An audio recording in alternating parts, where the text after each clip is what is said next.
Hi friends, good morning. So I'm back with GSG for CA interim as well as CA finals, CS and CMS students for November 2020 attempt. Am I clear? And for in fact May 21 also. Am I clear? Can I go ahead? Okay.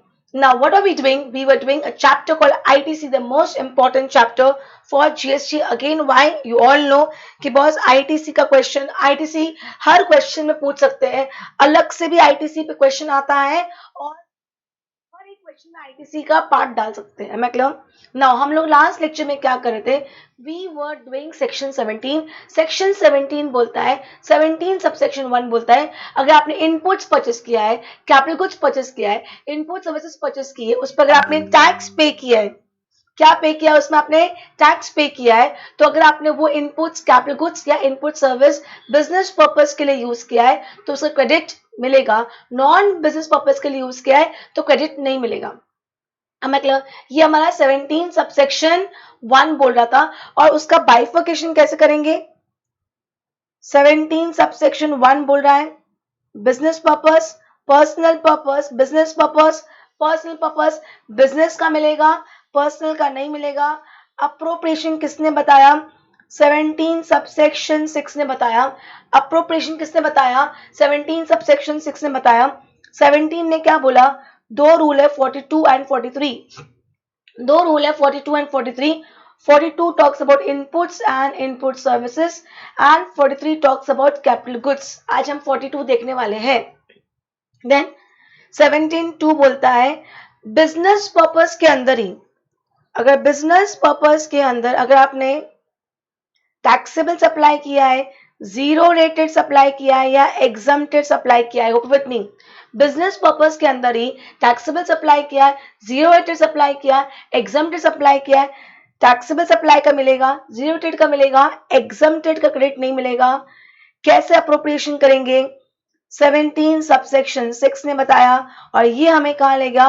42 and 43 में ले गया। Am I very clear? ये समझ में आ रहा है? 42 again talks about inputs and input service, 43 talks about capital goods। am I clear?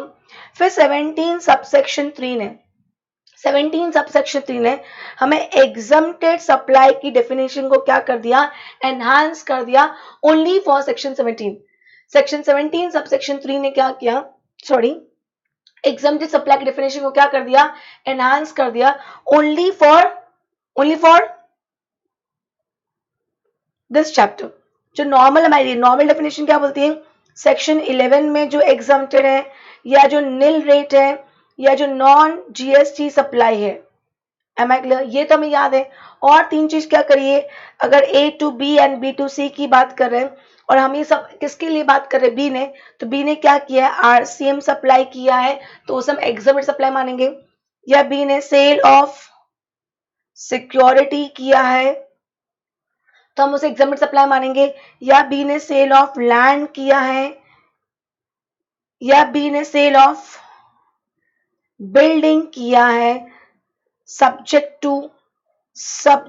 To schedule 2 para 5B। Am I clear? मतलब इन शॉर्ट इन दो पॉइंट से ये समझ में आता है कि स्केड्यूल 3 पूरा एग्जम्प्टेड सप्लाई में नहीं जाएगा। स्केड्यूल 3 पूरा एग्जम्प्टेड सप्लाई में नहीं जाएगा। स्केड्यूल 3 में सिर्फ ये वाला ही पॉइंट, एक ही पॉइंट में दो पॉइंट में कन्वर्ट कर दिए, ये वाला पॉइंट ही कहाँ जाएगा? एग्जम्प्टेड सप्लाई में जाएगा। उसके अलावा जो भी स्केड्यूल 3 में है that is not a part of exempted supply. In that case अगर आप वो सप्लाई कर रहे हो जिसमें मैंने आपको एग्जांपल दिया था कि फ्यूनरल ब्यूरल सर्विसेज कर रहे हो और उसको करने के लिए आपने किसी सर्विसेज ली है, उस पर टैक्स पे किया है, उस टैक्स का वो क्रेडिट मिलेगा। Am I clear? Am I clear? Get your point? फिर 17(4) मैंने अभी नहीं पढ़ाया, वो आगे आएगा।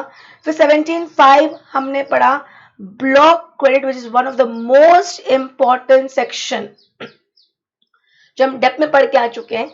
और फिर 17(6) बोलता है कि अप्रोप्रिएशन कैसे करना है, I will tell you how to allocate, I will tell you, and then he has given power to rules 42 and 43। Understand? ये क्या है? एक्ट है और ये क्या है? रूल्स है। Act is made by constitution. Act कौन बनाता है? संविधान बनाता है। रूल्स बनाने की पावर किसको दी है? गवर्नमेंट को दी। Get your point? तो basically act is father, rule is son. Act as father, rule is son. I hope you get your point. A son cannot override his father. A son cannot override his father. Get my point? In short, जो father ने बोला है वो सन को मानना पड़ेगा। सन अपना मुंह कहाँ खोलेगा? जहां फादर इज साइलेंट। 17 सबसेक्शन 6 ने अप्रोप्रिएशन में तरीका नहीं बताया, ये बोला आप रूल्स में चले जाओ। जब उन्होंने खुद ने रूल्स को पावर दे दी है तो फिर जो रूल बोलेगा हम वो मान लेंगे। Am I clear? Am I clear? ये फ्लो समझा हमारा फ्लो समझा ये 17.1, 17.2, 17.3, 4 अभी नहीं आया है, 17.5 and 17.6. So now let's come to most important rule 42. Question आता है मैम ये 42 इनपुट्स, ये जो 42 आपकी बात कर रहे हो इनपुट्स एंड इनपुट सर्विसेज के लिए, आप ये जो 42 बोल रहे हो इनपुट्स एंड इनपुट सर्विसेज के लिए, ये 42 अलग क्यों है और ये 43 कैपिटल गुड्स के लिए अलग अलग क्यों है? अंडरस्टैंड करो। आज सपोज मैंने ड्रेस बनाई, दिस इज मैं मैन्युफैक्चरर ऑफ ड्रेस हूँ, इनपुट क्या होता है? Raw material. तो मुझे पता है कि इस ड्रेस के लिए कितना रॉ मटेरियल लगा है, मैं 1 to 1 बता सकती हूँ, मतलब ये input has been used for ये फिनिश गुड्स। सेम इस ड्रेस के लिए मैंने कितना स्टिचिंग के लिए पे किया है, मैंने कितना स्टिचिंग के लिए पे किया, मतलब मैंने सामने वाले से स्टिचिंग की क्या ली है? सर्विसेज ली है, तो आई कैन स्टिल से कि ये ड्रेस के लिए मैंने कितना सर्विसेज के लिए पे किया है। मतलब 1 to 1 correlation between inputs and finished goods या inputs and output या between input service and output can be seen. But अगर मैं कैपिटल गुड्स की बात करूं, आज सिंपल बात करूं, अगर मैंने एक सिलाई मशीन, एक स्विंग मशीन जिसमें वी स्टिच द ड्रेस, अगर मैंने स्विंग मशीन परचेज की है that is a capital goods. और नॉर्मली बाकी नॉर्मल छोड़ो पर नॉर्मली यू अज्यूम असेट की life 5 years, you assume asset की लाइफ 5 years। कैपिटल गुड्स मतलब क्या आता है? Machineries. Machineries are fix assets, उनकी लाइफ सपोज नॉर्मली अगर मैंने 5 years मान के चल रही हूँ, तो आज वो मशीनरी ये ड्रेस बनाएगी, मतलब machinery is going to be use for so many years, so many outputs. तो उसमें 1 to 1 कोरिलेशन पता नहीं चल सकता ना। फॉर एग्जाम्पल, दूसरा एग्जाम्पल देती हूँ, if I am teaching in the class और आप मेरे स्टूडेंट्स हो, गेट योर पॉइंट, तो सपोज एक बैच है, ये बैच है, इस बैच में मैंने कितना बुक्स प्रोवाइड किया, मुझे पता चल जाएगा। 100 बच्चे हैं, 100 बच्चों को मैंने नोट्स दिया है। सेकेंड, इस बैच में एक्स टीचर ने आके पढ़ाया है, मैंने उनको कितना पे किया है, मतलब मैंने उनसे कितनी इनपुट सर्विसेज ली है, क्या मैं वो बता पाऊंगी? यस, मतलब I can relate with this batch कि इस बैच में मेरा रॉ मटेरियल कितना लगा, इस बैच में मेरी सर्विसेज कितनी लगी। पर अब मैं बात करती हूँ मशीनरीज की। आप जिस क्लासरूम में बैठे हो वहाँ टेबल है, डेस्क है, एसी है, प्रोजेक्टर है। Am I clear? I hope you getting my point. ये सब क्या है? मशीनरीज है। और ये अकेले आप यूज थोड़ी कर रहे हो, हर कोई यूज करेगा जब तक वो क्लासरूम में या जब तक वो चीजें खराब नहीं हो जाए। Am I clear? तो कैपिटल गुड्स का 1 to 1 कोरिलेशन पॉसिबल नहीं है। कैपिटल गुड्स का 1 to 1 कोरिलेशन पॉसिबल नहीं है। और कैपिटल गुड्स की जब यूज हम ज्यादा टाइमों के लिए कर रहे हैं, कैपिटल गुड्स का जब हम use we are doing it for more than 1 time, तो उसका फिर अप्रोप्रिएशन वैसे ही होना चाहिए, उसका फिर अप्रोप्रिएशन वैसे ही होना चाहिए। Getting my point? Am I clear? Today I will be taking 42. Next lecture I'll be taking 43. I won't combine it together because if I combine 42 and 43 on the same day, खिचड़ी हो जाएगी। Am I clear? Bouncer हो जाएगा। Am I clear? Again, this is very simple. एक बार में ही अगर शांति समझ में आ गया ना तो नथिंग लाइक दिस, और इस पे एग्जाम में क्वेश्चन आता है। चलो, let's start with 42। Manner and determination of input tax credit of inputs and input services in certain cases and reversal thereof। देखते 42 क्या बोलता है। ITC treatment, input tax credit treatment, where inputs and input services are used for taxable as well as exempted supply। समझना, मैंने inputs purchase किया, मैंने उसे taxable supply के लिए यूज किया तो मुझे क्रेडिट मिलेगा। मैंने एग्जम्प्टेड सप्लाई के लिए यूज किया तो मुझे क्रेडिट नहीं मिलेगा। ये कॉन्सेप्ट दिमाग में रखना। Am I clear? The input tax credit in respect of inputs and input service which attracts the provision of section 17 subsection 1 and 17 subsection 2 being partly used for purpose of business and partly for other purpose or partly for taxable supply including zero rated supply and partly for affecting exempted supply। 17(1) talks, ये किसकी बात कर रहा है?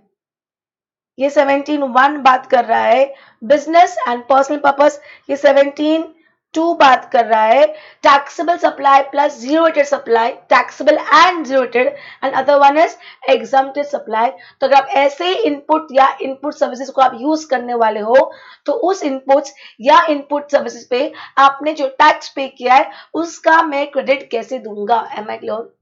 Am I clear? बहुत ज्यादा simple है, बिल्कुल भी डिफिकल्ट नहीं है। It's all here. ओके, समझना, एक एक करके समझते हैं। चलो,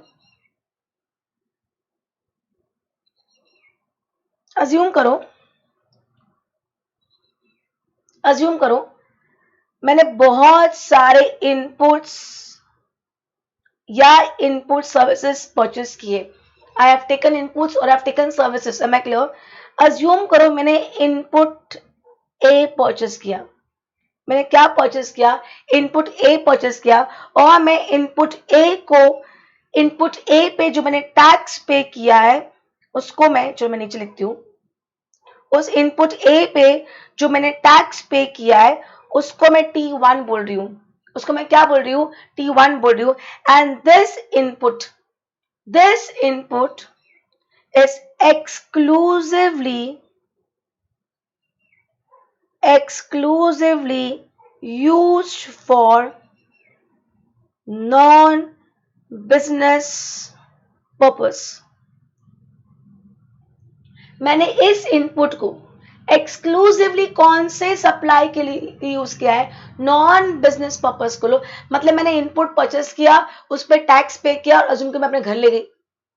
सपोज मेरा बेकरी का बिजनेस है, मैंने बिस्किट्स परचेस करी, मैंने बिस्किट्स पे टैक्स पे किया और बिस्किट का कुछ मैं पूरा की पूरा नॉन बिजनेस पर्पस अपने घर ले गई।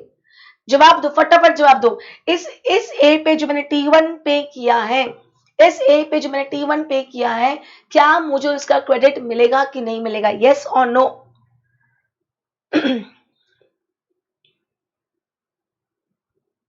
यस और नो? फास्ट, यस और no?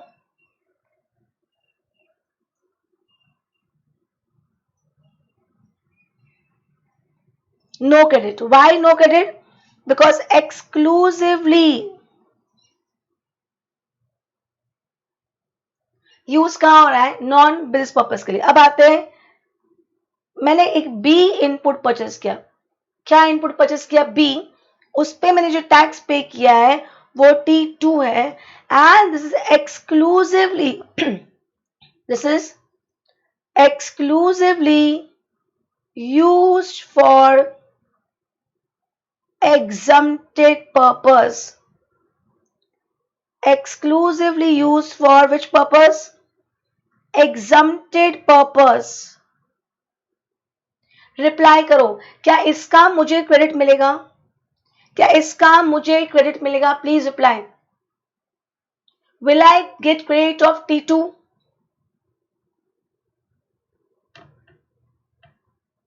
Will I get credit of T2? No, इसका भी मुझे क्रेडिट नहीं मिलेगा। Okay, next. सपोज मैंने एक सी इनपुट परचेस किया, उस पर मैंने टैक्स पे किया T3 and this is exclusively used for supply whose credit is blocked under section 17 subsection 5। मैंने कुछ रॉ मटेरियल परचेस किया या सर्विसेज अवेल करी और वो कौन से सप्लाई के लिए यूज किया है जो एक्सक्लूसिवली कहां यूज, मतलब जिसका क्रेडिट क्या हो गया है? ब्लॉक है 17 सबसेक्शन 5 में। क्या मुझे T3 का क्रेडिट मिलेगा? क्या मुझे T3 का क्रेडिट मिलेगा? रिप्लाई करो, जल्दी जल्दी जल्दी रिप्लाई करो। Will I get credit of T3? Please reply. Will I get credit of T3? No, इसका भी मुझे क्रेडिट नहीं मिलेगा। Am I clear? अज्यूम करो फिर मैंने एक और इनपुट परचेस किया, बाद में कॉपी करना, I give you time to copy. मैंने एक और इनपुट परचेस किया D, जिसपे मैंने टैक्स पे किया T4 and which is exclusively used for taxable supply and zero rated supply. मैंने इनपुट्स परचेस किया जो जो मैंने इनपुट एक्सक्लूसिवली कहाँ यूज किया है, टैक्सेबल सप्लाई के लिए यूज किया है या जीरो रेटेड सप्लाई के लिए यूज किया है, क्या इसका मुझे क्रेडिट मिलेगा? यस और नो? मिलेगा कि नहीं मिलेगा? Will I get credit of this? Yes, कोई सेकंड थॉट नहीं है, इसका मुझे क्रेडिट पूरा मिलेगा। Am I clear? मतलब मेरे को T1, T2, T3, T4 में कोई कंफ्यूजन नहीं है। इसलिए कंफ्यूजन नहीं है क्योंकि ये लोग एक्सक्लूसिवली थे, एक्सक्लूसिव थे, तो मेरे पास कोई प्रॉब्लम नहीं था। पर मेरे पास अब प्रॉब्लम क्या है मैं बताती हूँ। मेरे पास प्रॉब्लम है, मैंने एक और इनपुट परचेस किया E, मैंने एक और इनपुट क्या किया? परचेस किया। I hope with me, am I clear? और वो जो मैंने इनपुट परचेस किया है that I am using for business purpose, personal purpose, taxable supply, exempted supply, I hope with me, and zero rated supply। समझना यहाँ problem है। Suppose मेरा किसका बिजनेस है मैं बताती हूँ, मेरा गारमेंट्स का बिजनेस है। गारमेंट्स के बिजनेस में मैं सपोज शर्ट्स प्रोड्यूस करती हूँ और मैं शॉल प्रोड्यूस करती हूँ, शॉल मैन्युफैक्चर करती हूँ एंड शर्ट्स मैन्युफैक्चर करती हूँ। ये है टैक्सेबल और ये है एग्जम्प्टेड। M I clear? और मैंने अब एक इनपुट परचेस किया E, विच इज थ्रेड। मैंने थ्रेड परचेस किया है, इस थ्रेड पे मैंने टैक्स पे किया है और ये थ्रेड में इसमें भी यूज कर रही हूँ और ये थ्रेड में इसमें भी यूज कर रही हूँ। ये टैक्सेबल सप्लाई है, ये एग्जम्प्टेड सप्लाई है। Getting my point? I hope you getting my point. मतलब मैं एक common input, this is what मैं कॉमन इनपुट बोल दूंगी।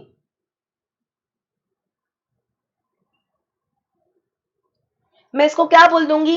Common input. A B C D मेरे कॉमन इनपुट नहीं है, पर ई मेरा क्या है? कॉमन इनपुट है। तो कॉमन इनपुट पे जो मैं क्या करूं, why this called is common input? Because I am using it for business purpose also. मैंने धागा बिजनेस में भी यूज किया। चलो अगर मैं इस डायग्राम को ऐसे बोलूं, अ बेटर वे,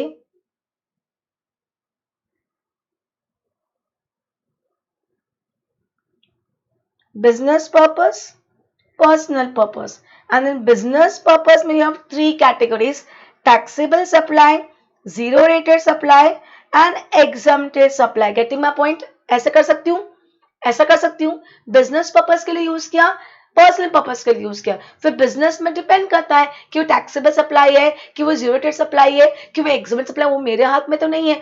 आपने एग्जाम किया है सप्लाई को तो एग्जामिट सप्लाई में चला गया, आपने टैक्स लगाया तो टैक्सेबल सप्लाई में चला गया, मैंने एक्सपोर्ट कर दिया, मैंने SEZ में बेच दिया तो जीरो रेटेड में चला गया। Getting my point? In this case मुझे इसका क्रेडिट नहीं मिलेगा और इसका क्रेडिट नहीं मिलेगा। आई होप विथ मी। पर मेरे साथ प्रॉब्लम ये है कि मुझे ये पता करना पड़ेगा, समझ में आ रहा है? मुझे ये पता करना पड़ेगा कि ये जो इनपुट्स है ई, जो ये कॉमन इनपुट है ई, इस पे जो मैंने टैक्स पे किया है, इस पे जो मैंने क्या पे किया है, कॉमन, इस पे जो टैक्स पे किया है, इसे कहा जाएगा कॉमन इनपुट टैक्स। इसका क्रेडिट मैं कैसे करूं, इसका क्रेडिट मैं अप्रोप्रिएट कैसे करूं? इनपुट टैक्स क्रेडिट का appropriation, I hope you are with me. Appropriation में कैसे करूं, गेटिंग माई पॉइंट, समझ में आ रहा है? This is my concern. बाकी तो मेरे लिए ए बी सी डी में कोई कंसर्न नहीं है, दे वेरी वेरी क्लियर। ए का क्रेडिट नहीं मिलेगा, बी का क्रेडिट नहीं मिलेगा, सी का क्रेडिट नहीं मिलेगा, डी का पूरा मिलेगा। E is a problem, what to be done for E? Am I clear? E is a problem, तो मुझे ई के लिए ही मेहनत करनी है, मुझे ई के लिए ही मेहनत करनी है। Am I clear? Am I clear? Can I go it? तो अज्यूम करो, देखो let's go with the format. मुझे स्टेप 1 कैलकुलेट करना है, you have to go step by step, you have to go step by step. This is step 1, then you have step 2, then you have step 3 and then step 4. I hope you're with me. शांति से करेंगे, बिल्कुल difficult नहीं है। We will take enough time because इस पे एक question पूरे आने के चांसेस है at your level. Am I clear? It's okay if we take enough time, but ये दो तीन कैलकुलेशन है इस चैप्टर में। 42 का एक कैलकुलेशन है, 43 तो पूरा अमेंडमेंट हो गया है, फिर एक सेक्शन 18 में अमेंडमेंट आया है। Am I clear? तो ये 3-4 अमेंडमेंट्स भी हैं, प्लस ये प्रैक्टिकल अमेंडमेंट्स हैं, तो आने के एग्जाम में पूरे चांसेस है।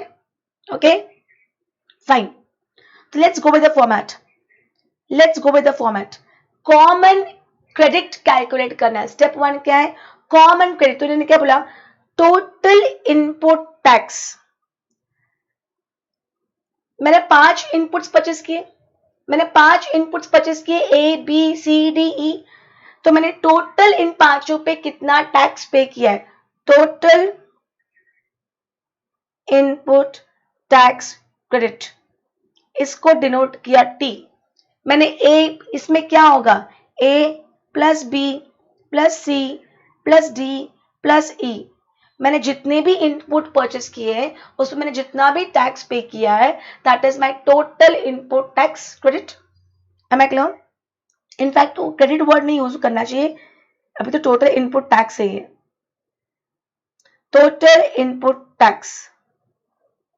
अब लेस, मुझे T1 का जो मैंने ए के लिए यूज किया है, जो मैंने कहा ए जो है ऊपर, ए मैंने किसके लिए यूज किया है? Exclusively for non business purpose. तो मेरा T1 क्या हो जाएगा? यहां से माइनस जाएगा, ए चला गया, ए को निकाल दिया, लेस बी। बी मैंने क्या यूज किया है? एक्सक्लूसिवली मैंने एग्जम्प्टेड सप्लाई के लिए यूज किया है, तो बी को भी बाहर निकाल दिया हमने। Am I clear? यहां तक कोई प्रॉब्लम? फिर लेस सी। सी मैंने कहा यूज किया है? ऐसे सप्लाई के लिए यूज किया है जिसका क्रेडिट आपने क्या कर दिया है? ब्लॉक कर दिया है। मतलब मैंने T3 भी निकाल दिया, सी भी निकाल दिया, मतलब मेरे टी में से T1 T2 T3 मैंने निकाल दिया है। यहां तक कोई कंफ्यूजन है? रिप्लाई करो। Any confusion till here? आपने खुद ने मुझे ऊपर मना किया था कि मैम ए का क्रेडिट नहीं मिलेगा, बी का क्रेडिट नहीं मिलेगा, सी का क्रेडिट नहीं मिलेगा, तो मैंने निकाल दिया। मतलब आगे ये सब निकालने के बाद जो आता है उसको C1 बोलते हैं, उसको C1 बोलते हैं। उसको क्या बोला जाता है? C1। अब अगर मैं देखूं C1 के अंदर क्या है? D प्लस E है। C1 के अंदर क्या है? D प्लस E है। मुझे D में कोई कंफ्यूजन नहीं है, D का तो पूरा क्रेडिट आप दोगे मुझे, क्योंकि D कहाँ हुआ है? यूज हुआ है exclusively for taxable supply and zero supply के लिए यूज हुआ है। तो D में मुझे कोई कंफ्यूजन नहीं, मुझे प्रॉब्लम E से है, क्योंकि E बिजनेस पर्पज के लिए भी यूज हुआ है, पर्सनल पर्पज के लिए भी यूज हुआ है, एंड बिजनेस पर्पज के अंदर taxable supply, zero supply, exempt supply में भी यूज हुआ है, एग्जाम्पशन का नहीं मिलेगा। तो इन्होंने क्या बोला? ये जो फिगर आया है C1, इस फिगर को, ये figure, this figure will be taken to electronic credit ledger. This figure, ये सबसे इंपॉर्टेंट लाइन, C1 इलेक्ट्रॉनिक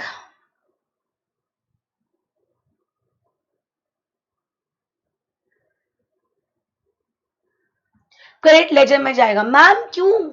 अरे रेज क्वेश्चंस, मैम क्यों? ये C1 तो नहीं जाना चाहिए, क्योंकि C1 के अंदर E भी है, C1 के अंदर E भी है, और E बिजनेस पर्पस और E पर्सनल पर्पस। फिर बिजनेस पर्पस में taxable supply, zero rated supply, exempted supply.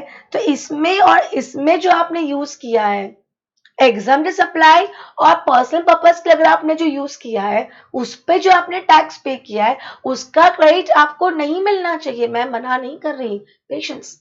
मैं अभी लेजर में ले तो जाऊं, फिर मैं आगे देखती हूँ क्या करना है। अब इस C1 में से मैं क्या माइनस करूंगी? लेस। C1 में से less T4। What is T4? T4 वो है जो मैंने क्या किया, D exclusively use for in business for taxable and zero rated.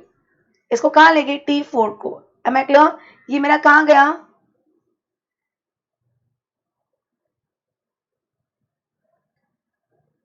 ये मेरा कहां है? T4। T4 माइनस करने के बाद क्या आया? C2। T4 माइनस करने के बाद क्या आया? C2। समझना बॉस, T4 मैंने माइनस किया है पर मैं ऑलरेडी ये ले जा चुकी हूँ। मेरा C1 ऑलरेडी लेजर में जा चुका है। अब मेरे को सिर्फ C1 में से ये पता करना था कि कितना कॉमन क्रेडिट है और कितना एक्सक्लूसिवली फॉर बिजनेस पर्पस है। तो ये मेरा क्या है? कॉमन क्रेडिट है। कोई कंफ्यूजन यहां तक? फॉर्मेट चेंज नहीं हो सकता। जिसको T1 बोला है, T1 किसके लिए है? Non business purpose, non business purpose. T2 किसके लिए है? Exempted purpose. T3 किसके लिए है? Block credit. एंड T4 किसके लिए है? Exclusively for taxable and zero rated supply. आप T1, T2, T3, T4 अपनी मर्जी से चेंज नहीं कर सकते हो। This formula has been given by rules. उन्होंने खुद ने बोला कि ये T1 है, ये T2 है, ये T3 है, ये T4 है। अपना दिमाग नहीं लगाओगे। समझ लो, यहां तक कोई कंफ्यूजन? अब मेरी कहानी में अब इंपॉर्टेंस किसका है? C2 का है। मेरी कहानी में इंपॉर्टेंस किसका है? अब C2 का है, क्योंकि T1, T2, T3, T4 मेरे लिए कोई प्रॉब्लम नहीं है। आपने एक्सक्लूसिवली बता दिया था कौन सी चीज कहां यूज हो रही थी। My major concern is now C2, क्योंकि ये मेरा C2 अंडरस्टैंड करना, ये मेरा C2 ऑलरेडी लेजर में ITC के लेजर में चला गया है। पर आई हैव अ प्रॉब्लम। मैंने आपको बताया ये C2 is use for business purpose, personal purpose, and इसमें फिर again 3 category: taxable supply, zero rated supply and exempted supply. Getting my point? Am I clear? फिर यहाँ इश्यू है कि इसका क्रेडिट नहीं मिलना चाहिए, इसका क्रेडिट नहीं मिलना चाहिए, पर इसका भी क्रेडिट इस लेजर में जा चुका है। मुझे इसको बाहर निकालना है। लेजर में जो एक्सेस क्रेडिट गया है, see that is not I can avail. मैंने अवेल कर तो लिया है, मेरे लेजर में जा तो चुका है, पर मैं यूटिलाइज नहीं कर सकती क्योंकि ये मेरा पैसा, ये मेरा क्रेडिट नहीं है। I am not eligible for that credit. तो अब मुझे पता करना है कितना, लॉजिकल समझना, अब मुझे पता करना है कितना क्रेडिट, कितना टैक्स यहाँ के लिए यूज हुआ है, कितना माल यहाँ के लिए यूज हुआ है, आई होप कितना ई यहाँ के लिए यूज हुआ है। ई मेरा क्या है? इनपुट। धागा, कितना धागा, कितना थ्रेड मेरा एग्जम्प्ट सप्लाई में यूज हुआ है और कितना थ्रेड मेरा पर्सनल पर्पस के लिए यूज हुआ है, और उस थ्रेड में मैंने कितना टैक्स पे किया है, वो टैक्स का क्रेडिट मुझे नहीं मिलना चाहिए। अग्रीड? अग्रीड? ओके, कैसे करेंगे? तो मेरा स्टेप 1 हो गया। What is step 1? C2। What is C2? Common ITC। Is there any problem till now?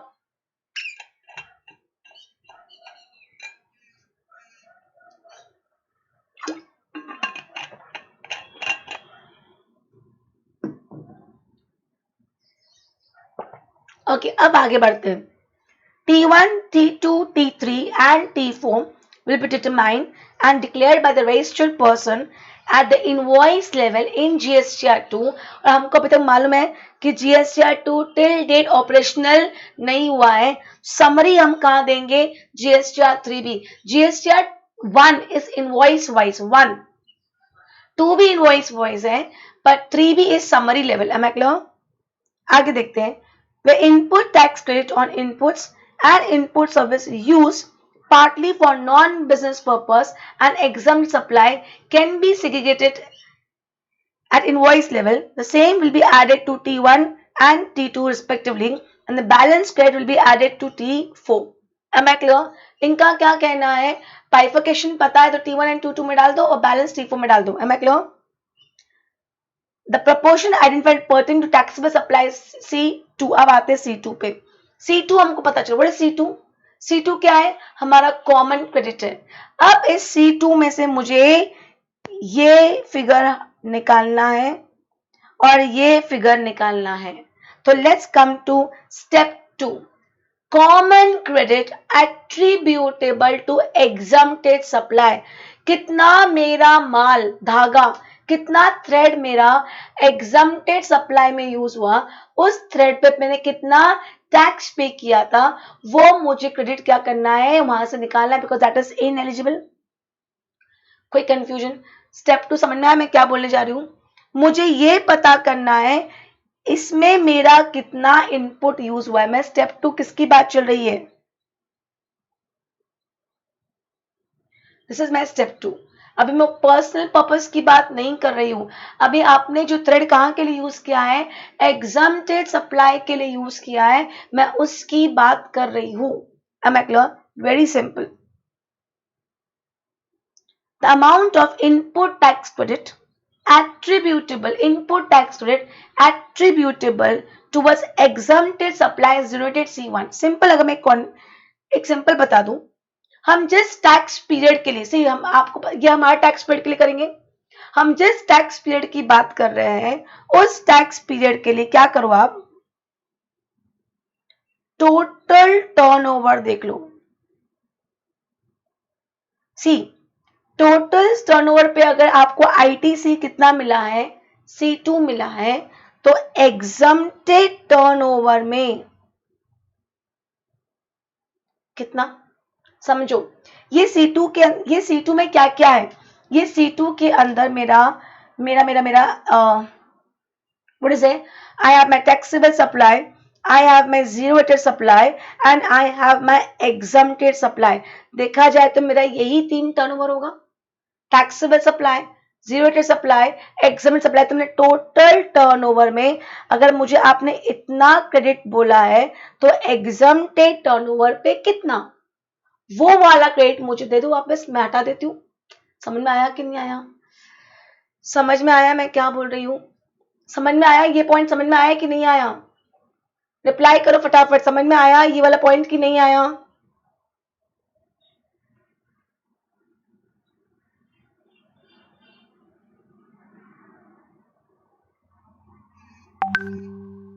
All reply. एक बच्चे के रिप्लाई से मैं आगे नहीं बढ़ूंगी। And one student is absent today. Okay, वापस रिपीट कर रही हूँ। सी लॉजिक क्या है? ये मेरा C2 अगर मैं बात करूं, मैं टर्नओवर में क्या क्या जाएगा? टैक्सेबल सप्लाई जाएगा, जीरो रेट सप्लाई जाएगा, एग्जम्प्टेड सप्लाई जाएगा। Gate my point? Total turnover पे अगर मुझे आपने इतना क्रेडिट दिया है, तो एग्जम्प्टेड टर्नओवर पे कितना? देखो, D1 is equal to E divide by F into C2। तो मेरा फॉर्मूला क्या आएगा? सपोज ये क्या है? D1, और मुझे D1 निकालना है, तो D1 क्या होगा? exempted turnover upon total turnover into C2 cross multiplication। Am I clear? Cross multiplication, am I clear? Exempted turnover into C2 upon total turnover। Am I clear? तो फॉर्मूला मेरा यही है, E डिवाइड बाय F। क्या लिखा है इन्होंने? E by F into C2। E क्या है? What is E over here? E क्या है?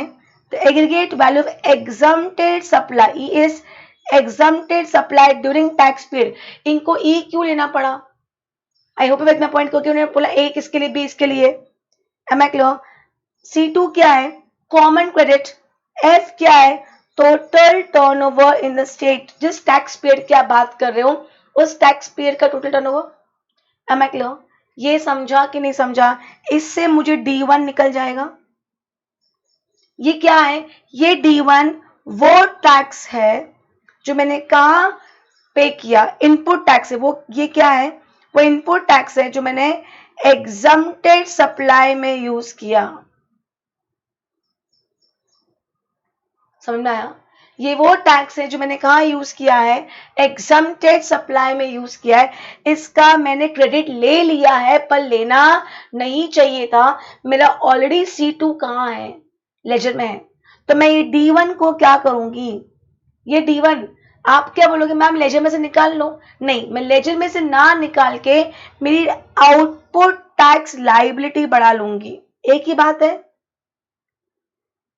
पैसे देने का क्या तरीका है? या तो क्रेडिट का डेबिट कर दो या लायबिलिटी बढ़ा दो। तो मैंने लायबिलिटी बढ़ा दी।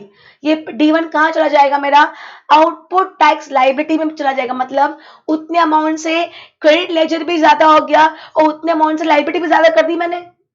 हो गया कि नहीं हो गया? समझ में आया मैंने क्या बोला?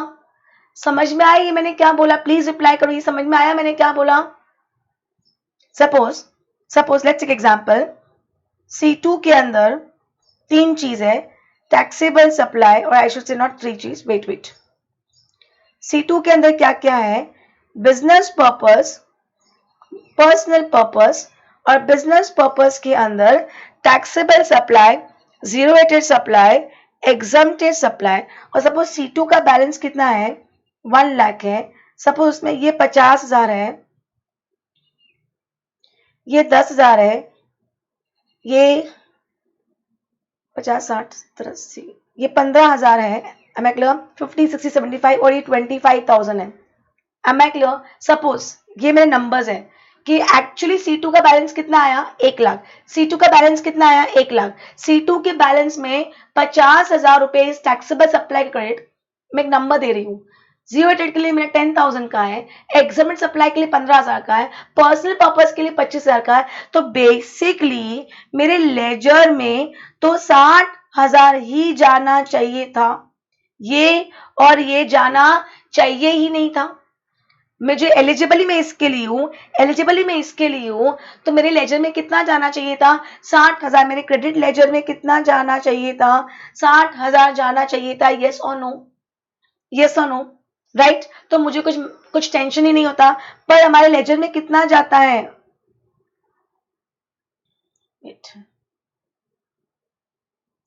60 जाना चाहिए था, पर हमारे लेजर में गया कितना? 1 लाख। हमारे लेजर में गया कितना?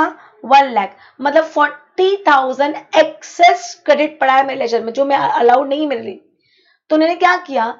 इसको रिवर्स मत करो आप। ऐसा एक तरीका क्या था? 1 लाख में से 40 यहां निकाल देते हैं, तो ये 60 हो जाता कि नहीं हो जाता? 1 लाख में से अगर आपने लेजर में 1 लाख डाला है, तो आप फिर क्या कर दो? डेबिट कर दो। ये ना करने के बदले उन्होंने बोला ये मत करो। उन्होंने बोला आपका जो लायबिलिटी लेजर है, लायबिलिटी लेजर, ये हम किसके पॉइंट ऑफ व्यू देखते हैं? डिपार्टमेंट के पॉइंट ऑफ व्यू से देखते थे। हमारी लायबिलिटी मतलब डिपार्टमेंट को हमसे पैसा लेना है, और डिपार्टमेंट के पॉइंट ऑफ व्यू से देखते मतलब डिपार्टमेंट को हमसे पैसा लेना है। तो डिपार्टमेंट की क्या हो गई? असेट हो गई। तो डिपार्टमेंट के लायबिलिटी लेजर में कितना डाल दो? 40 डाल दो। आपने आई hope you get your point. Exempted supply पर कोई टैक्स लगता नहीं है। Getting my point? फिर भी आपने क्या किया? 40,000 आपने लायबिलिटी लेजर में क्या कर दिया? ऐड कर दिया, क्योंकि आपने 40,000 का एक्सेस टैक्स अवेल करके रखा है। एक्सेस टैक्स क्रेडिट अवेल करके रखा है। I hope you getting me. Presentation ऐसे आएगा, 40,000 will be added to the liability ledger. कोई कंफ्यूजन है? प्लीज बताओ यार, जल्दी जल्दी बताओ। Any confusion? Any confusion? जल्दी बताओ। Any confusion?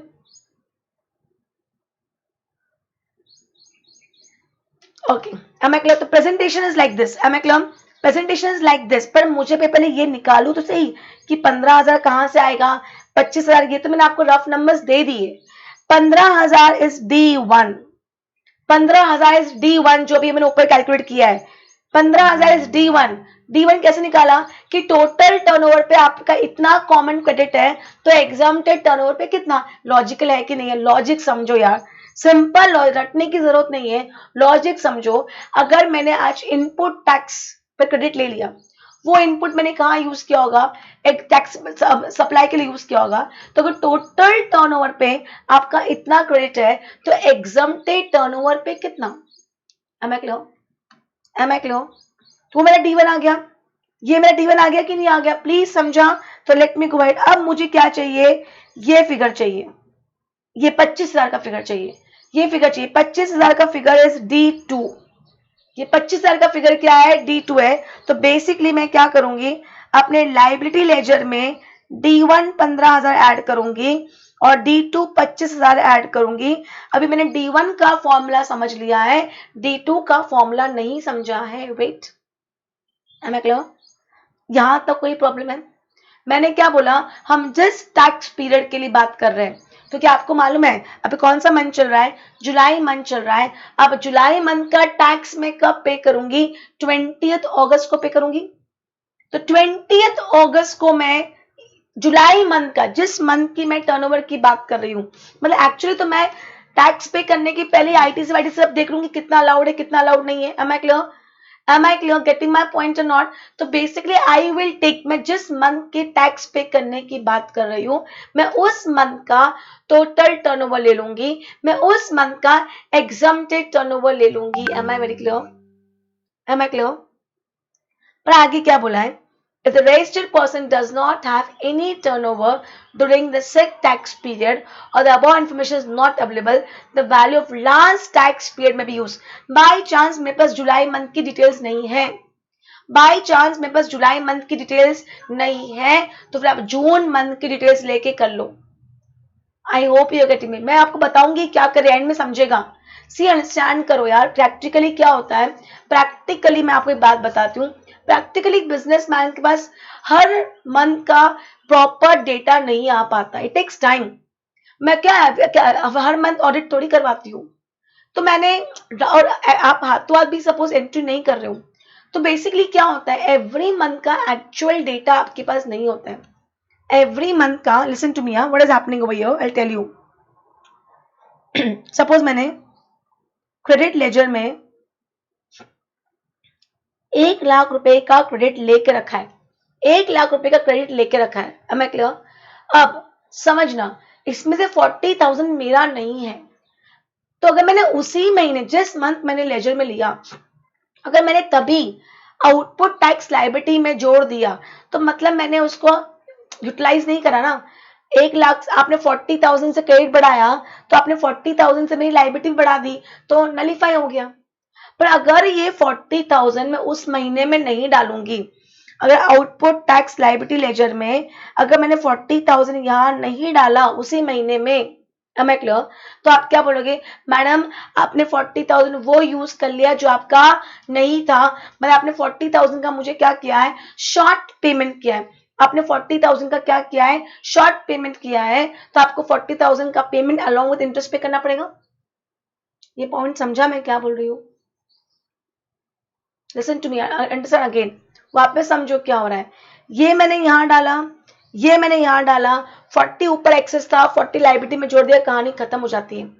पर अगर ये मैं हाथ तो हाथ उसी महीने नहीं करूंगी, तो मैं ये लायबिलिटी में मैंने बढ़ाया नहीं, तो मैंने क्या कर दिया, उस 1,00,000 में से 40 भी यूटिलाइज कर लिया, पर एक्चुअली मेरा नहीं था।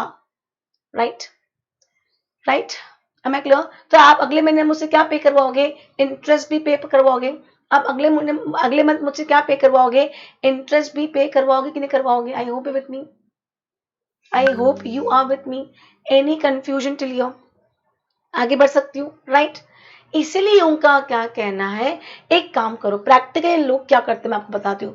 प्रैक्टिकली लोगों के पास उस मंथ का टोटल टर्नओवर का डेटा, उस मंथ का एग्जाम टर्नओवर का डेटा नहीं होता है। प्रैक्टिकल सोचो, आप आदमी बिजनेस करेगा कि ये देखेगा इस मंथ कितना माल बिका, कोई माल रिटर्न भी आ जाता है, all that stuff is there. You sell, आप गुड्स ऑन रिटर्न बेसिस बेचते हो, तो आज मैंने आप जो माल भेजा है और रिटर्न बेसिस पे क्या आप वापस रिटर्न कर सकते हो, तो वो मेरा सेल थोड़ी है। वो मेरा सेल थोड़ी है। वो मेरा सेल कब माना जाएगा? जब आप मुझे कंफर्म कर दोगे कि हाँ मैंने वो माल एक्सेप्ट कर लिया है। ऐसे केस में मैं कैसे पता करूं कि मेरा टोटल टर्नओवर कितना है, मेरा एग्जम्प्टेड टर्नओवर कितना है? प्रैक्टिकली पॉसिबल नहीं है।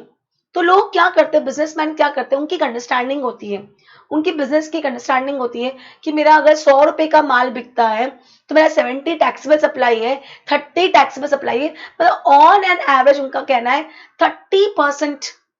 30% मेरा कौन सप्लाई है, एग्जाम। चलो इसी एग्जाम्पल को लेके चलते हैं। मैंने 40,000 लिखा है यहाँ पे, तो 40 लेके चलती हूँ मैं कि मेरा अगर मैं जितना भी 100 रुपए का माल अगर मैंने टोटल भेजा है 100 रुपए का माल अगर मैंने टोटल बेचा है तो उसमें 60 रुपए मेरा टैक्सेबल प्लस जीरोटेड होगा, 40 मेरा एग्जम्प्टेड होगा। ये 40 एकदम रिजिड एक्चुअली में होगा कि नहीं होगा पता नहीं, पर नियर टू 40 होता है। It can be 38 also, it can be 42 also. तो उन्होंने क्या बोला, एक काम करते हैं, रफली 40% हर महीने मान लेते हैं, रफली 40% हमारा क्या है, एग्जम्प्टेड सप्लाई है। 40% हमारा क्या है, एग्जम्प्टेड सप्लाई है।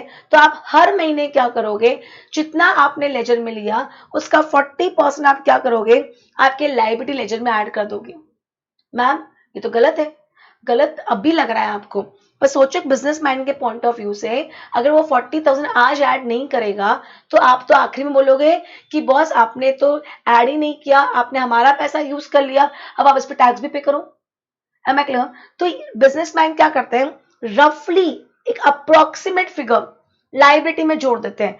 फिर जब वो फाइनेंशियल ईयर क्या हो जाता है, खत्म हो जाता है, अप्रैल टू मार्च का फिगर खत्म हो जाता है, suppose it is April 19 to March 20 जो खत्म हो गया है, अभी तो जुलाई 20 चल रहा है और मेरा ऑडिट भी होगा। अप्रैल 19 टू मार्च 20 का मैं ऑडिट भी करवाऊंगी। M I clear? सितंबर 20 तक ऑडिट भी हो जाता है मेरा। तो अब जब ऑडिट हो जाएगा तो मेरे पास एक्चुअल फिगर्स आ जाएंगे, एक्चुअल्स, कि मेरा टोटल टर्नओवर कितना है और उसमें मेरा एग्जम्प्टेड टर्नओवर कितना है। समझ में आ रहा है? समझ में आ रहा है? मेरा टोटल टर्नओवर कितना है, उसमें एग्जम्प्टेड टर्नओवर कितना है। सपोज एक अप्रैल, मई, जून, जुलाई, ओके राइट फ्रॉम हियर, अप्रैल, मई, जून, जुलाई, अगस्त, सितंबर, अक्टूबर, नवंबर, दिसंबर, जन, फेब, मार्च। मैंने क्या किया, अज्यूम करो, अज्यूम करने का बोल रही हूँ, सब जगह 1 लाख रुपए का मेरा कॉमन क्रेडिट था, मतलब 12 लाख हो गए। हर महीने का 1 लाख मतलब 12 महीने का 12 लाख रुपए। और मैंने क्या अज्यूम करके रखा है कि 40% मेरा क्या है, मैंने क्या अज्यूम करके रखा है कि 40% मेरा exempted supply on an average रहता है। तो मैंने 4,80,000 रुपीज को मैंने क्या कर दिया, 4,80,000 रुपीज को मैंने अपने लाइबिलिटी लेजर में जोड़ दिया। ये मेरा क्या था, common credit. Am I clear? मेरा आईटीसी क्या दिखा रहा था, 12 लाख दिखा रहा था, और मेरा लाइबिलिटी लेजर क्या दिखा रहा है, 4,80,000 दिखा रहा है। ये मैंने क्या किया पता है, ये मैंने अप्रोक्सीमेशन की बेस पे कर लिया। अब जब पूरा ये साल खत्म होके ऑडिट भी हो गया और मेरे पास एक्चुअल फिगर्स आ गए, तो एक्चुअल फिगर्स मैंने देखा कि 2 option, case 1 and case 2। Case 1 पहले देखते हैं कि सपोज टोटल टर्नओवर मेरा 10 लाख था, टोटल टर्नओवर मेरा जस्ट रफली नंबर दे रही हूँ 10 लाख था, या 1 करोड़ बोल दो क्योंकि टैक्स ही आपका 12 लाख है। तो सपोज टोटल टर्नओवर मेरा 1 करोड़ है और मेरा एग्जम्प्टेड टर्नओवर केस 1 में 35 lakhs है। 35% is my exempted turnover, 35% इस केस में। एंड केस 2 में total turnover is my 1 crore, total turnover is my 1 crore और एग्जम्प्टेड टर्नओवर मेरा 42 lakhs है, मतलब 42% है। यस इस मैंने अभी तक लिया कितना रखा, मैंने 40% का मान के चली थी। मैं कितना मान के चली थी, बिजनेसमैन को अपने बिजनेस के बारे में बहुत रफ आइडिया तो होता ही होता है। मतलब पहले केस में मैंने 35% एक्चुअल हुआ, सेकेंड केस में मेरा 42% एक्चुअल हुआ, पर मैंने लेके कितना रखा है, 40 लेके रखा है। इस केस में मैंने सिर्फ 5% लेस, यहां इश्यू है देखो, मेरे को नहीं सॉरी ज्यादा ले लिया, अब मेरे को 35% ही, मेरा एग्जामिनेट सप्लाई कितना था 35%, पर मैंने मान के कितना चला था 40%, तो मैंने 5% ज्यादा लाइबिलिटी में जोड़ दी ना, मैंने 5% ज्यादा लाइबिलिटी में जोड़ दी ना, उसको रिवर्स कर लेते। अब मैं क्लियर, इसकी बात करो कि मैंने 40% ही लिया, लेना कितना चाहिए था 42 चाहिए था, मतलब मैंने सिर्फ 2% कम लाइबिलिटी में जोड़ा है, तो उस 2% का ही मुझे इंटरेस्ट पे करना पड़ेगा ना। समझा कि नहीं समझा? नहीं समझा तो बोलो, वापस समझाती हूँ। प्लीज टेल मी, नहीं समझा तो बोलो, मैं वापस समझाती हूँ, वापस समझाती हूँ। If you want I can explain again, but you need to ask me ma'am explain again. और समझा तो बोलो। I may underestimate you people, but that's not correct on my part. Okay. Again समझो, see, अंडरस्टैंड करो, सबको समझा कि नहीं समझा? बाकी please reply, if not understood be open. Okay, understand करो।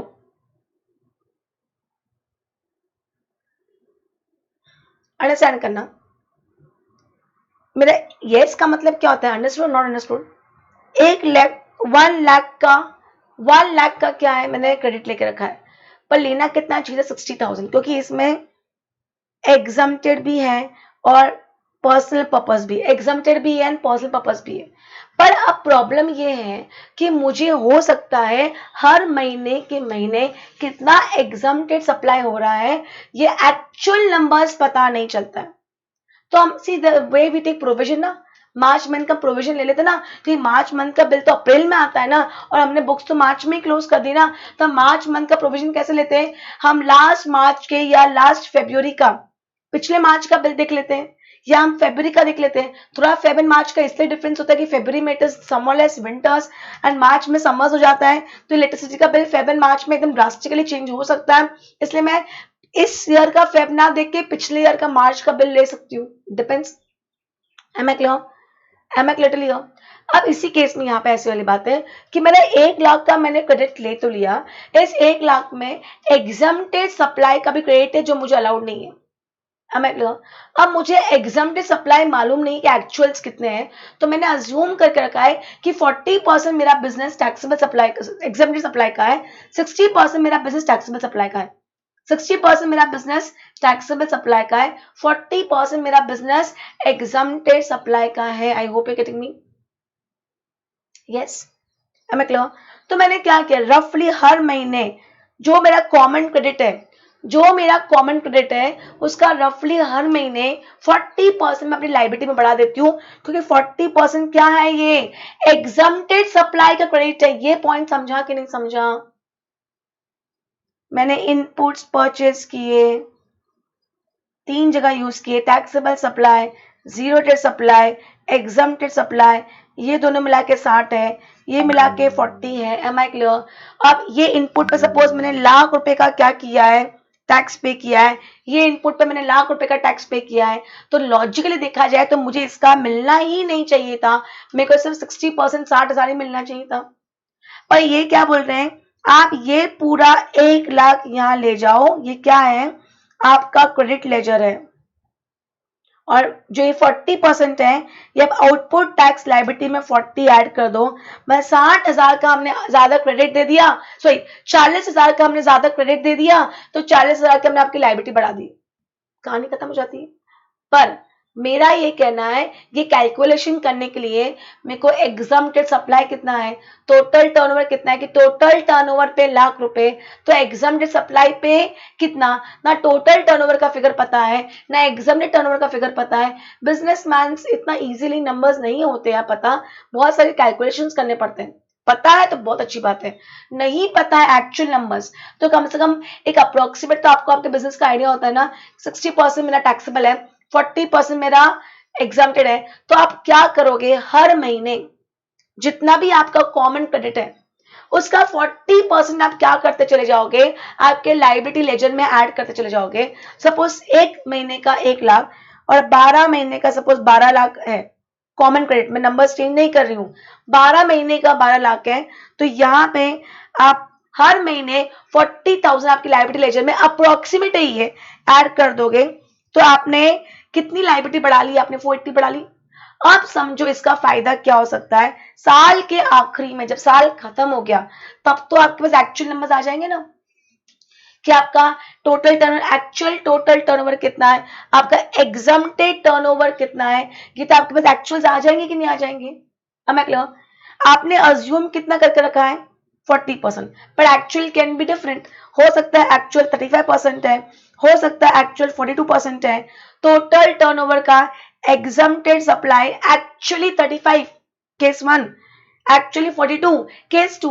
अब यहां इशू है, नो नॉट सॉरी, हाँ यहाँ इशू है कि 35%, no no this is not an issue, 35% क्या है आपका एग्जम्प्टेड सप्लाई है। एक्चुअली आपने कितना अज्यूम किया, 40% अज्यूम किया था, तो आपने 5% ज्यादा लायबिलिटी में जोड़ दिया। अगर आपको ये मालूम होता कि 35% है तो आप क्या करते हैं, 35,000 इंटू 12 करते कि नहीं करते? 35,000 इंटू 12 करते कि नहीं करते? Am I clear? तो आपका नंबर्स क्या आ जाता,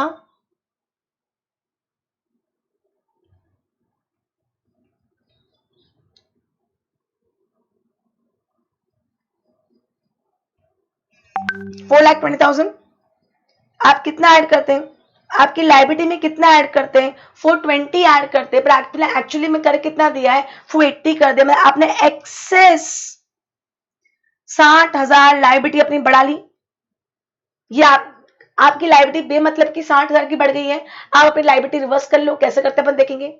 दूसरा केस, आपने 480, आपने 40,000 माना, कितना माना 40,000, 40% माना तो 40,000 हुआ, तो आपने 480 लाइबिलिटी में जोड़ा, पर एक्चुअली कितना था 42%, मतलब 42,000 एवरी मंथ होना चाहिए था, 42,000 एवरी मंथ होना चाहिए था। तो अगर मैं 42 इंटू 12 करूं तो it comes to 5,04,000। As against आपने कितना किया है, 4,80,000 लाइबिलिटी में जोड़ा है, तो डिफरेंस कितना है, wait, 5,04,000 minus 4,80,000 is 24,000।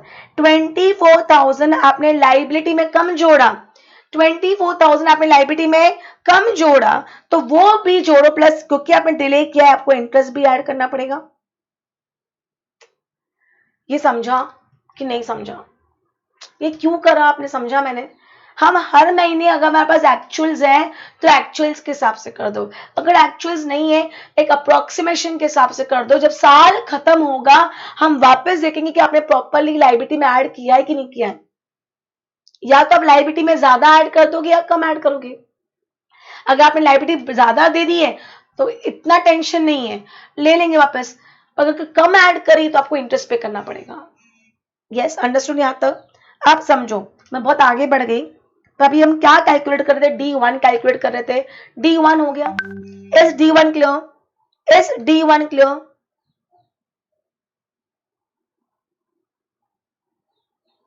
Okay, is D1 clear? Can I go at, can I go at now? Come to D2, come to D2। Okay, before coming to D2 कुछ कहानी पढ़ लेते हैं। If the registered person does not have any turnover during the tax period or the above information, तो पिछले साल का ले लो, वैसे पिछले टैक्स पीरियड का लो, पिछले साल का नहीं पिछले टैक्स पीरियड का ले लो। Am I clear? Exempt supply में आपको ऑलरेडी समझा चुकी हूँ। एग्जाम सप्लाई के मैं डेफिनेशन सेक्शन 17 के लिए सिंपल डेफिनेशन नहीं है, मतलब सेक्शन 11 प्लस नील प्लस नॉन जीएसटी सप्लाई के अलावा reverse charge supply, transaction in securities, sale of land and sale of building subject to schedule 2 para 5b, ये भी एग्जाम सप्लाई में जाएगा। और अगर ये एग्जाम सप्लाई में जाएगा तो इसका ITC you need to reverse it. Reverse का मतलब इनके ऊपर भी जो आपने टैक्स पे किया है उसका भी लाइबिलिटी में जोड़ना पड़ेगा। Am I clear? Am I clear? Can I go it? Okay, aggregate value, जब हम बोलते हैं कि एग्रीगेट टर्नओवर लो, तो aggregate value of exempt supply and total turnover के अंदर excise duty, state excise duty, central excise tax, VAT नहीं आएगा। मैम ये क्यों बोल रहे हो आप, मेरे को समझ में नहीं आ रहा है, हम तो जीएसटी की बात कर रहे हैं। अच्छा, अगर हम ऐसा बोलते हैं, मैं जब टोटल टर्नओवर की बात करती हूँ, किसकी, टोटल टर्नओवर की बात करती हूँ, आई होप यू विद मी, और टोटल टर्नओवर के अंदर मेरा एग्जम्प्टेड टर्नओवर भी है, और एग्जम्प्टेड टर्नओवर के अंदर मेरा नॉन जीएसटी सप्लाई भी है, मतलब मेरा alcoholic liquor for human consumption भी है, मेरा पेट्रोलियम प्रोडक्ट्स भी है, and alcoholic liquor for human consumption में जीएसटी नहीं लगता है, पेट्रोलियम प्रोडक्ट्स के ऊपर जीएसटी नहीं लगता है, तो इनके ऊपर क्या लग रहा होगा, एक्साइज ड्यूटी या स्टेट एक्साइज ड्यूटी या सेंट्रल सेल्स टैक्स या वैट लग रहा होगा। हम ऑलरेडी पढ़ के आ चुके हैं, इफ यू रिमेंबर, मैं वापस रिवाइज करवा देती हूँ। कहाँ गया हमारा,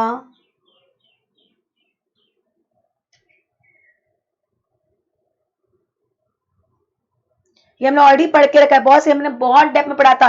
अल्कोहलिक लिकर के ऊपर सेंट्रल एक्साइज ड्यूटी लगेगा एंड वैट या सीएसटी ऐसे केस में भी लगेगा।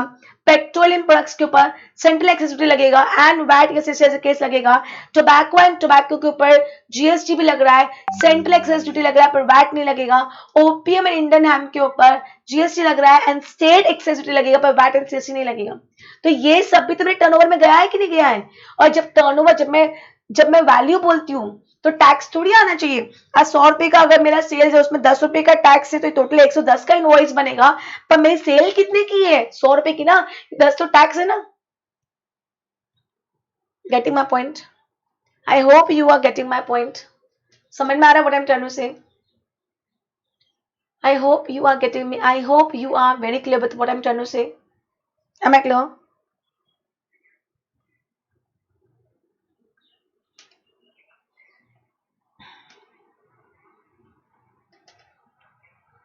वापस आईटीसी वाले चैप्टर में जाते हैं। ओके, तो इनका क्या कहना है कि जब टर्नओवर का वैल्यू निकालते हैं, एग्जाम्प्टेड सप्लाई का वैल्यू निकालते हो, टैक्स का एलिमेंट उसमें होना नहीं चाहिए।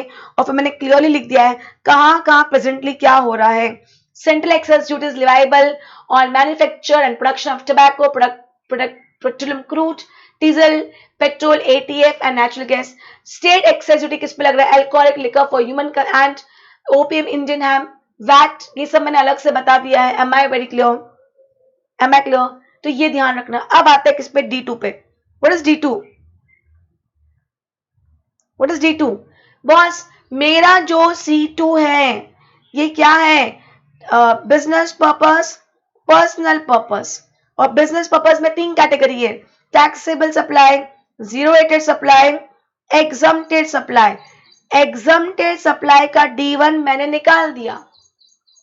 D2 अगर पर्सनल पर्पस है तो सिंपल इन्होंने बोला है कि जो आपका C2 है, वो C2 कॉमन क्रेडिट जो कॉमन है उसका 5% is D2। Amount of credit attributable to non business purpose if common inputs are use, मतलब अगर नहीं यूज किया तो ठीक है, अगर मैं अगर पर्सनल पर्पस के लिए नहीं लेके गई हूं तो D2 नहीं आएगा। अगर मैं पर्सनल पर्पस के लिए नहीं लेके गई हूं तो D2 नहीं आएगा। तो अगर मैं पर्सनल पर्पस के लिए लेके गई हूं तो उन्होंने बोला जो भी कॉमन क्रेडिट है उसका 5% आप निकाल दो। मतलब यहाँ पे एक रफ 5% ले लिया है, अज्यूम करके चल दिया। Am I clear, am I clear. मतलब सपोज माना जाता है कि किसी की किराने की दुकान है, ग्रोसरी का बिजनेस है, तो 5% वो अपने घर में ले जाता होगा। मान ज्यादा ले जाए कम ले जाए, I really can't look after that, क्योंकि मैं ट्रैक कैसे रखूंगी, प्रैक्टिकली पॉसिबल नहीं है, इसलिए 5% मान लिया। Am I clear.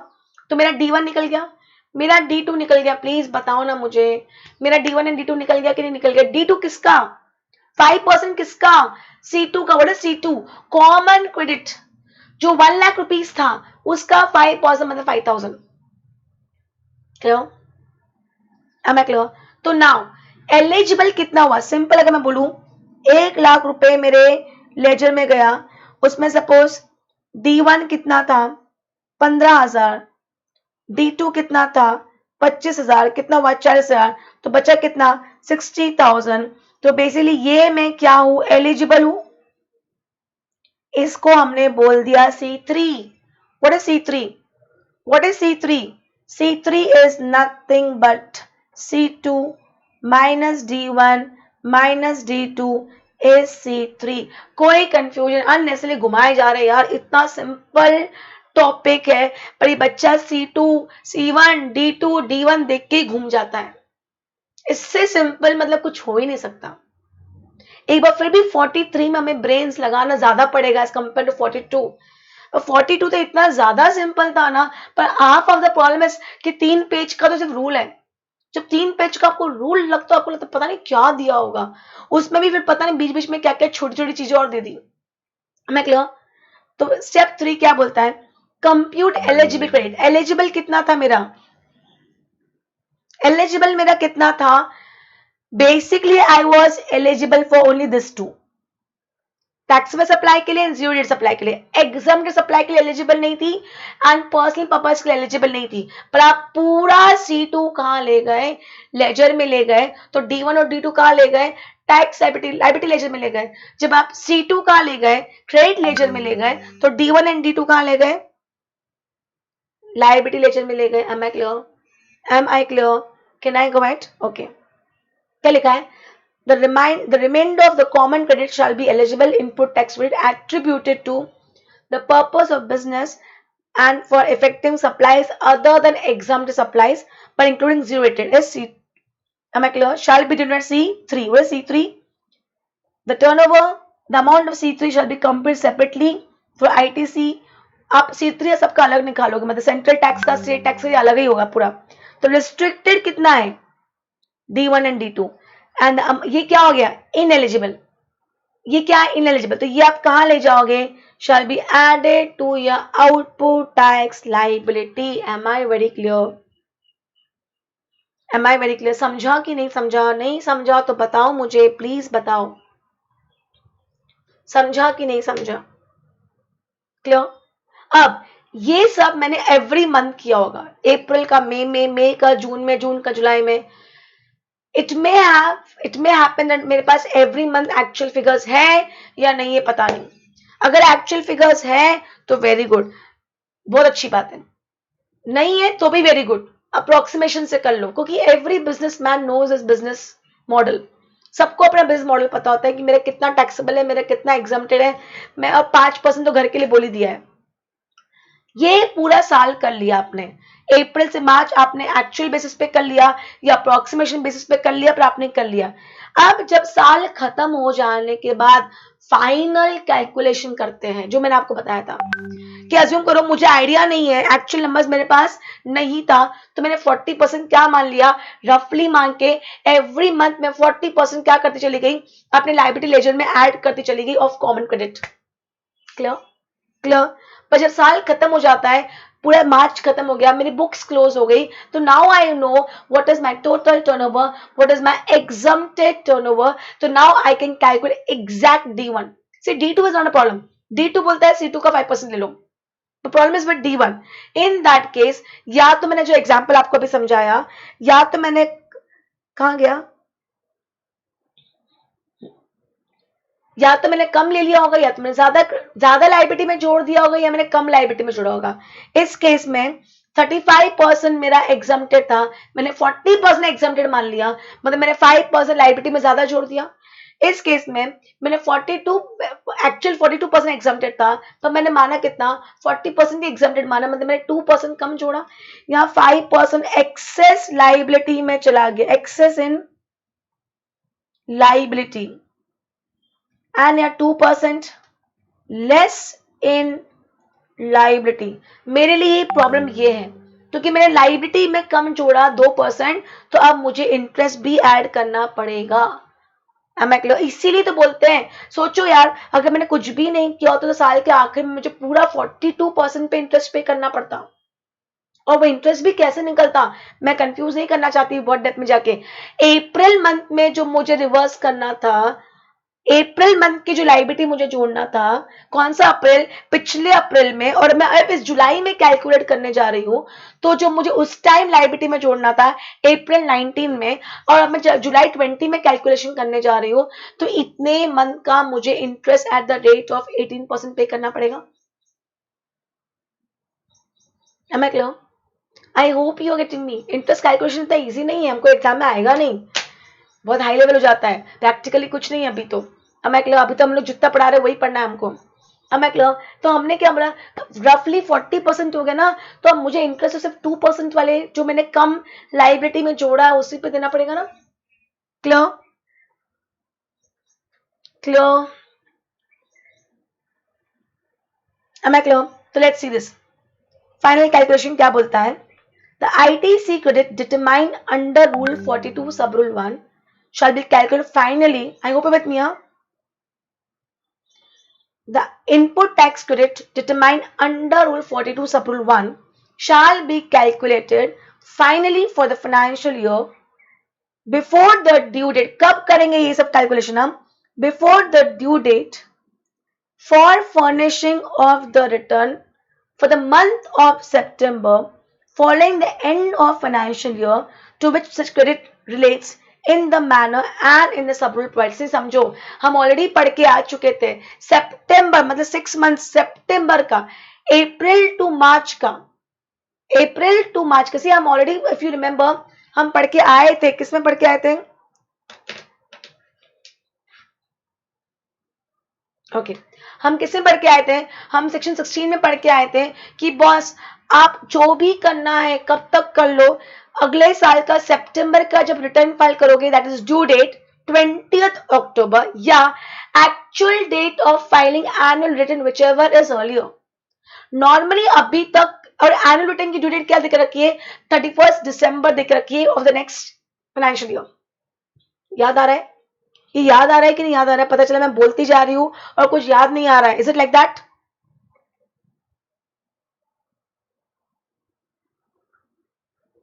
ऐसा तो कुछ नहीं है ना? याद आ रहा है कि नहीं याद आ रहा है? प्लीज बताओ मुझे। Am I clear to you? In that case, इनका और नॉर्मली है ना 31 दिसंबर जो हमारे एनुअल रिटर्न की डेट देख के बोल के रखी है ना, कोई भी बंदा अक्टूबर तक एनुअल रिटर्न फाइल कर दे, not possible as of now, तो not possible as of now. तो 20th October and actual date of filing annual return के केस में 20th अक्टूबर ही अर्लियर हो रही है। Am I clear? तो इनका क्या कहना है? इनका कहना है बॉस ये सारा जो आपने किया है ये सितंबर के पहले से क्या लिखा है? For the month before the due date क्या लिखा है?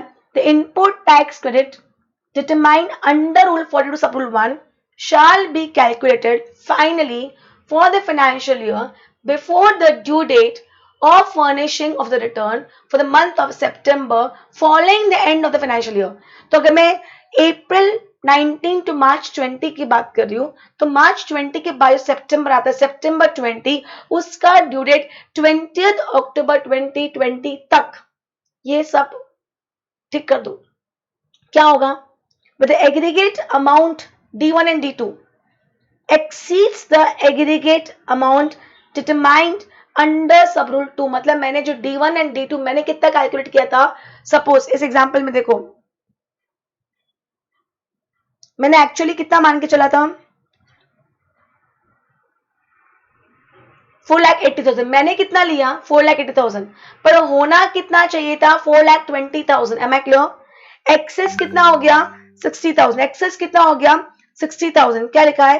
With aggregate of amount calculate finally in respect of D1 and D2 exceeds the amount determined under sub rule 41 sub rule 42 sub rule 1 in respect of D1 and D2 the excess shall be added to output tax liability। Okay okay दूसरा बोला है इन्होंने, क्या बोला कि अगर मैं actually जो कैलकुलेट कर रही हूं, एक्चुअली ये इसकी बात की सेकेंड वाले की, कि मुझे एक्चुअली करना कितना चाहिए था? 5,04,000, पर हुआ कितना?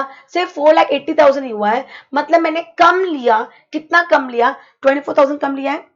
shall be added to output tax liability of the registered person in the month not later the month of September following the end of the financial year to which is credit relates, and said person shall be liable to pay interest on the said excess at the rate of 18% per annum for the period starting from the first day of April till the date of payment.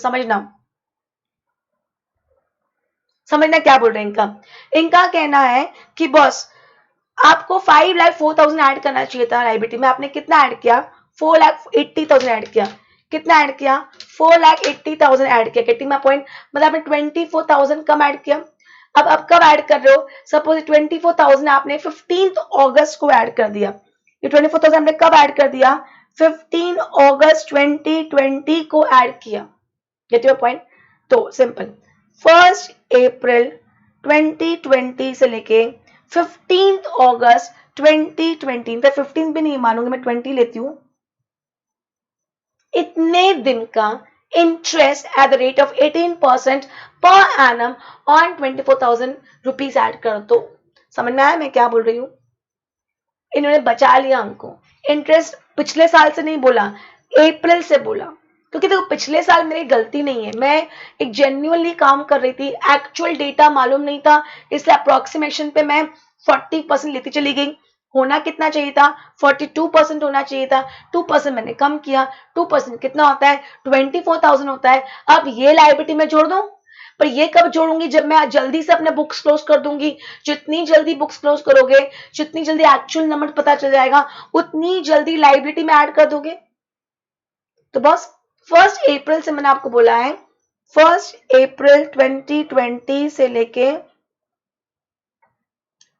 20 अक्टूबर 2020 तक कर देना. अब जितनी जल्दी कर दो अच्छा है, क्योंकि जितना डिले करोगे उतने दिन का इंटरेस्ट लगेगा eight the rate of 18% per annum. Am I very clear? Please reply. Am I very clear? Please reply. It's almost 1.5 with only one rule, Rule 42. समझ में आया कि नहीं आया? समझ में आया कि नहीं आया? Please explain. All, please all reply. क्या होता है जब सारे रिप्लाई नहीं करते ना, तो as a teacher I don't get the satisfaction. Honestly speaking मैंने बहुत डेप्थ में पढ़ा दिया, मतलब मैंने रूल 42 में कुछ भी नहीं छोड़ा एट योर लेवल. इनफैक्ट ये फाइनल लेवल का एक्सप्लेनेशन है. This is directly, this lecture can directly go to C finals. Am I clear? But मेरा ऐसा मानना है कि बॉस अगर कोई टॉपिक दिया है तो वो इंटर हो या फाइनल डज नॉट मैटर, वो टॉपिक आपको फिर पूरा आना चाहिए. I can not skip one thing and teach other thing. Am I clear? Am I clear? अब उल्टा, उल्टा में क्या बोला है? With the aggregate amount determined under Rule 42 in respect of D1 and D2 exceeds the aggregate amount calculated finally. मतलब मैंने कितना जोड़ा?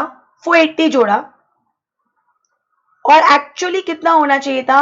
420 होना चाहिए था. मतलब मैंने ज्यादा लायबिलिटी में जोड़ दिया. Exceeds aggregate amount. D1 and D2 जो मैंने 42 के हिसाब से कैलकुलेट किया, वो मेरे बुक्स में कितना था? 480 था, पर एक्चुअली कितना होना चाहिए था? 420 होना चाहिए था. मैंने 60,000 रुपए की लायबिलिटी ज्यादा जोड़ दी. Such X amount shall be claimed as credit by registered person in his return for a month not later than the month of September. Simple ने बोला है 60,000 रुपए आप अपने क्रेडिट में वापस ऐड कर लो. इस पे इंटरेस्ट नहीं देंगे हमको. हमने ज्यादा लाइबिलिटी, हमने ज्यादा पे कर दिया ना, तो इस पे इंटरेस्ट मिलने वाला नहीं है. जब उनको हमें पैसा देना होता है ना, तो उनको इंटरेस्ट अगर कम दिया, क्योंकि उनका कहना है आपने गलती करी है. हमने गलती करी है? You did mistake. आपने ऊपर कम पे किया, हमने इंटरेस्ट दिलवा दिया. आपने ज्यादा क्यों पे किया? आपकी गलती है. सिंपल वाली बात है.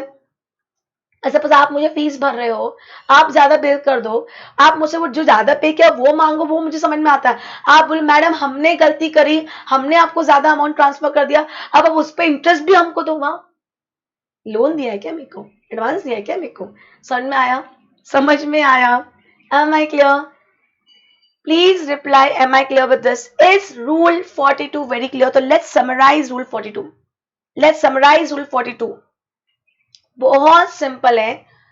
टोटल क्रेडिट लो, टोटल इनपुट टैक्स लो T, उसमें से T1 which is non business purpose, T2 which is exempted purpose, T3 which is block credit, ये माइनस कर दो. ये तीनों माइनस करने के बाद C1 आता है. This will go to your ledger, this will go to your ledger. देख लो 2 मिनट में खत्म हो जाएगा ये रूल। फिर इसमें T4 माइनस कर दो, business purpose, I should say वो the word, taxable supply plus zero rated supply के लिए ये हुआ है, इसको माइनस किया, ये आया C2, ये है मेरा कॉमन क्रेडिट। इसमें से मेरे को D1 एंड D2 का एलिमेंट बाहर निकालना है। D1 कैसे निकालेंगे, टोटल टर्नओवर पे C2, तो एग्जम्प्टेड टर्नओवर पे कितना, तो D1 is equal to exempted turnover into C2 upon total turnover. ये मेरा D1 निकल गया, ये मेरा D1 निकल गया, कोई प्रॉब्लम नहीं आता। अब D2 क्या है, सिंपल, C2 का 5%, तो C3 मेरा क्या होगा, C2 minus D1 plus D2। ये मेरा एक्चुअली देखो, अगर मैं बोलूं C2 के अंदर एलिजिबल भी था, इनएलिजिबल भी था, अब ये सिर्फ एलिजिबल बचा। और ये D1 and D2, D1 plus D2 मेरा क्या है, इनएलिजिबल। सी इसके अंदर दोनों था, एलिजिबल प्लस इनएलिजिबल, तो मैंने इनएलिजिबल हटा दिया, सिर्फ एलिजिबल बटा। और इनएलिजिबल कितना है, D1 एंड D2, जो मैं आउटपुट टैक्स लाइबिलिटी में ऐड कर दूंगी। अगर ये एक्चुअल बेसिस पे किया तो बहुत बढ़िया बात है, अगर एक्चुअल बेसिस पे किया हो कि नहीं किया हो, साल खत्म हो जाने के बाद एक बार वेरीफाई कर लो कि आपने कम लाइबिलिटी में तो नहीं जोड़ दिया, ज्यादा लाइबिलिटी में तो नहीं जोड़ा है। कम जोड़ा है डिफरेंस जोड़ो, इंटरेस्ट जोड़ दो, ज्यादा जोड़ा है तो डिफरेंस को क्रेडिट में ले लो। देखा जाए तो हमारी कहानी इतने में ही खत्म हो जाती है। I hope I am very clear. Is rule 42 very very very clear, please reply. Is rule 42 very clear. मैं जानबूझ के आज 43 नहीं लूंगी, एक ही दिन में 42 एंड 43 ले लिया ना तो ये जो समझ में आया ना ये भी चला जाएगा। ओके, दूसरी बात, question number 7 is homework for you people, question number 8 is homework for you people. 7 and 8 both are homework. मैं पहले सोच रही थी कि पहले मैं करवा ही दूंगी, पर मुझे लगा नहीं, let me give you people time to think. क्या होता है, मैं करवा दूंगी ना तो आपका एप्लीकेशन ऑफ माइंड ही नहीं होगा। I want you to apply your brain, am I clear, you to apply your brain. उसमें फिर आपको लगेगा, क्योंकि गलतियां होगी, बिल्कुल होगी, और आई थिंक मैंने सॉल्यूशन शायद शेयर कर दिया है, पता नहीं, आई डोंट रिमेंबर, पर please even if I share this solution with you people, एक बार पहले पूरा सॉल्व करो, फिर सॉल्यूशन जाके चेक करना। I will 100% discuss this question in the next lecture. Even after you may say that ma'am हमारी कोई गलती नहीं हुई थी, we got exactly the answer which you have given us, still I will solve it day after tomorrow के lecture में। Am I clear? Am I clear to you? That means is rule 42 very clear? Is rule 42 very clear? Please reply. क्या 42 clear हो गया? कोई problem? Can I stop my lecture over here? ITC में आप इतना ही लूंगी। Am I clear to you? Am I clear to you? I don't want to start ahead with ITC. I don't want to get any further confusion for ITC. Okay, so thank you, take care, bye bye.